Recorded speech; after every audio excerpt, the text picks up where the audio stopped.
दोस्तों नमस्कार, स्वागत है आप सभी का। दोस्तों हम आज जो बात करने वाले हैं वो भारतीय संस्कृति के कुछ सिद्धांतों की बात करने वाले हैं। जो भारतीय संस्कृति के सिद्धांत है उन सिद्धांतों पर कई लोग चलते हैं, कई लोग नहीं भी चलते हैं। कई बार अपने व्यक्तिगत स्वार्थ के लिए भी उस सिद्धांतों को कहीं पर ताक पर लगा दिया जाता है। तो आज हम बात करेंगे वृंदावन लाल वर्मा की ऐतिहासिक कहानी शरणागत। दोस्तों शरणागत शीर्षक सुन के शायद आपको पता चल गया होगा कि शरणागत में होगा क्या। जिस प्रकार से आपके जहन में जो ख्याल आ रहे हैं उसी प्रकार से कहानी आगे बढ़ती है। और जो बुंदेला राजपूत थे उस राजपूतों की ये कहानी है। और बुंदेला राजपूत किस प्रकार से उनके कुछ सिद्धांत थे, परिस्थितिवश उनको कुछ कामकाज ऐसे भी करने पड़ते थे जो स्वीकार्य नहीं है, फिर भी वो अपने सिद्धांतों पर हमेशा अडिग रहते थे। दोस्तों बात है बुंदेला राजपूत के मडपुरा गांव के एक ठाकुर की।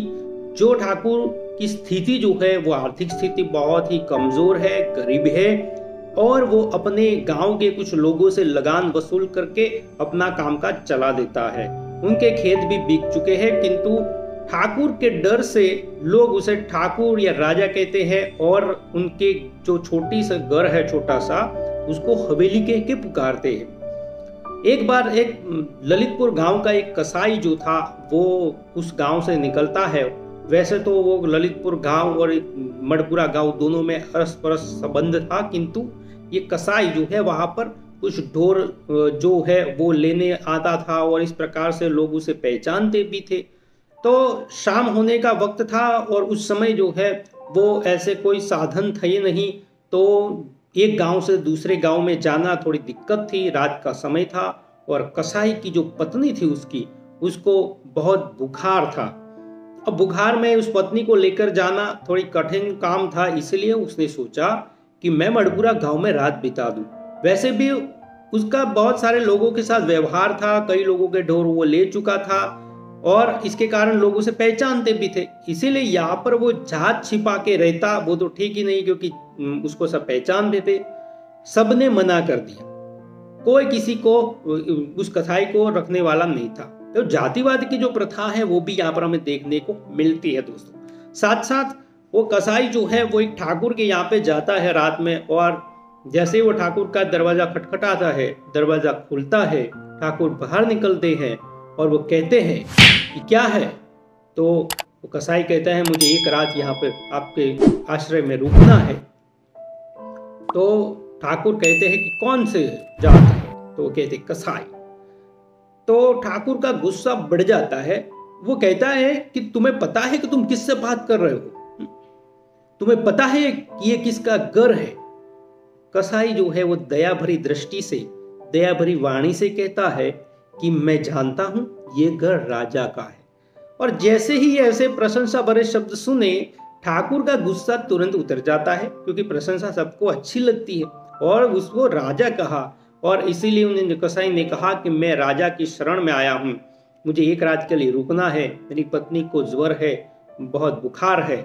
कसाई जो था उसको रुकने के लिए जो ठाकुर थे उसने कह दिया कि इस कोने में कहीं पे रुक जाओ, अपनी चिलम लाए हो तो चिलम भर लो और पी लो। कसाई ने कहा कि खाना बना तो हम साथ में लेके आए हैं, खाना खा लेंगे, सो जाएंगे। अब ये कसाई जो सो गया, उतने में कुछ लोग आते हैं, ठाकुर का दरवाजा खटखटाते हैं, बोलते हैं कि दाऊजू आज कुछ हाथ नहीं लगा है। तो एक जिज्ञासा वृत्ति कहानी में होनी चाहिए कि हमें भी ये जिज्ञासा होती है कि न जाने कौन होंगे जो रात को, आधी रात को आके दाऊजू कहते हैं और कहते हैं कि आज हाथ कुछ नहीं लगा। और वे भी कहते हैं कि एक कसाई जो है वो इधर आया है, वो उसके पास पैसा था। तो ठाकुर कहते हैं कि कसाई का पैसा नहीं छुएंगे।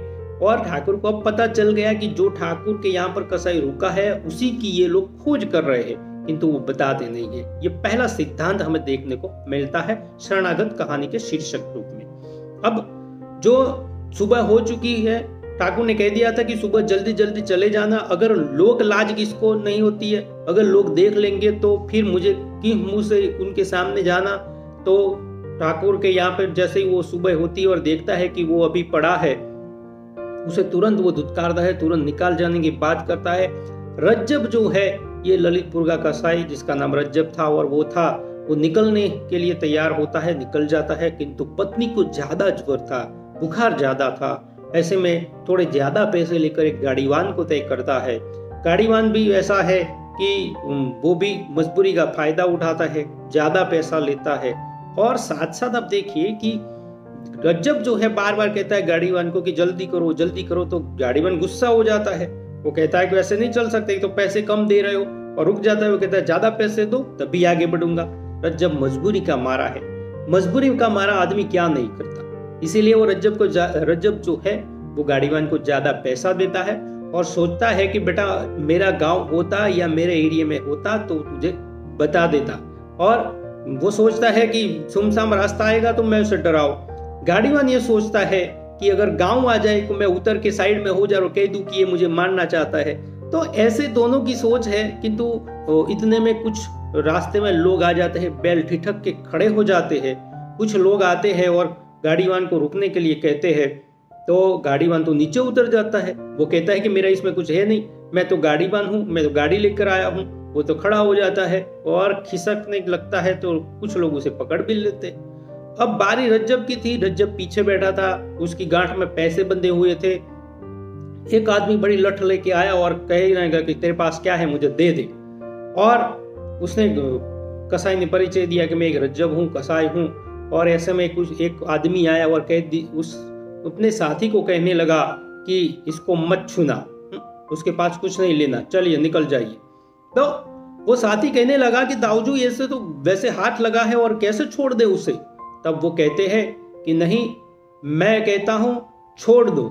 तो साथी उनके जो थे वो कहते हैं कि हम इस प्रकार से काम नहीं कर सकते, हम तुम्हारे साथ नहीं आएंगे।